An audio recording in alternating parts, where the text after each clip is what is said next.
μ2 - μ1۔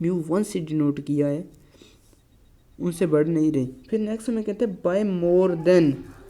अब मोर का साइन कहाँ यूज़ होना है, अक्सर स्टेटमेंट के एंड पे जब दिया गया हो तो अक्सर वो अल्टरनेटिव हाइपोथेसिस में यूज़ ही करना होता है। By more than 500। अब अल्टरनेटिव हाइपोथेसिस हमारे पास बन गया है, नल हाइपोथेसिस हमने खुद बनाना है। जब ये ग्रेटर देन हो तो दूसरे वाला लेस देन और इक्वल टू होता है, ये भी 500 आ जाएगा। अब आपने देखा उसने गवर्नमेंट कॉलेजेस की पहले बात की है, म्यू टू इसलिए मैंने पहले रखा है, और प्राइवेट कॉलेजेस की टीचर की बाद में बात की, म्यू वन जो है इसलिए मैंने बाद में रखा है। हालांकि स्टार्ट में वो प्राइवेट कॉलेजेस का डाटा जो है पहले दे रहा है, मैंने उसी तरतीब से ऑलरेडी लिख रखा है। अब लेवल ऑफ सिग्निफिकेंस भी उसने दे दी है जो कि हमारे पास है 0.01, ठीक है। अब 0.01 जहाँ ग्रेटर देन का साइन हो तो 1 माइनस अल्फ़ा चाहिए होता है, 0.99 आ जाएगा। अब हमारे पास टेस्ट स्टेटिस्टिक की वैल्यू क्रिटिकल वैल्यू आ जाएगी। आपने लिखना है क्रिटिकल वैल्यू, मैं शॉर्टकट लिख रहा हूँ सी एंड वी। आपने यहाँ लिखना है कंप्लीट क्रिटिकल वैल्यू और हाईलाइट करके लिखना है बच्चों, G 1 minus alpha is equal to G 0.99। अब आ जाना अपने नेक्स्ट टेबल में देखना है, टेबल में आपके पास कौन सी वैल्यू ये आ रही है 0.99 की रो में, 0 वाले कॉलम में। मैं भी देख लेता हूँ साथ ही। जी मेरे पास आ रही है 2.3263। अब आपने फर्स्ट के बी पार्ट में देख लिया होगा मैंने फिक्स किस तरह से किया कैलकुलेटर को। अब इसको 3 डिजिट तक फिक्स कर लें, क्योंकि इसके सारे क्वेश्चन मैंने 3 डिजिट तक फिक्स करके ही किए हैं। 326 आ जाएगा जी, 1 माइनस अल्फ़ा का आंसर आ गया हमारे पास 2.326। अब क्रिटिकल रीजन यहीं पर बना दूं, अगर क्रिटिकल रीजन क्या बनेगी जी। अब देख रहे हैं लेस देन का साइन यूज़ होगा या ग्रेटर देन का। अल्टरनेटिव हाइपोथेसिस में कौन सा साइन यूज़ हुआ है, जी हाँ हमारे पास ग्रेटर देन का साइन यूज़ हुआ है 2.326। अब इसके चेक करने के लिए हम यहाँ डिसीजन रूल बनाएंगे। डिसीजन रूल में ये सारी बातें लिखनी होती हैं। मैं सिंपली डी आर लिख रहा हूँ। डी से मेरा डिसीजन, आर से मेरा रूल। मैं पिछले 13.1 एक्सरसाइज में बड़ी अच्छी तरह से बता दिए डिसीजन रूल क्या होता है, कैसे बनाते हैं।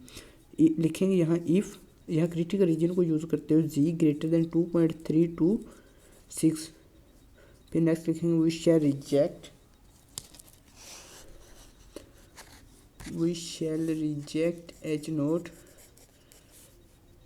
each note अदरवाइज, और साथ लिखेंगे वी डू नॉट रिजेक्ट, ठीक है। ये आपने पूरा लिखना है, otherwise we do not reject H naught. अब यहाँ आपने बनानी है ऑब्जर्व वैल्यू निकालनी है, ओ वी में लिखता हूँ, आपने लिखना हाईलाइट करके observe value Z is equal to x 1 bar minus x 2 bar minus mu 1 minus mu 2 लिख लें या डेल्टा नोट। ये भी इनके बिटवीन जो एरर होता है या डिफरेंस आप कर लें उसको डिनोट करता है। अगर आप म्यू 1 माइनस म्यू 2 लिखें तो भी आपकी मर्ज़ी है। Divide by S1 head square divide by N1 plus S2 head square divide by N2। अब x1 बार का हमारे पास आंसर था 5000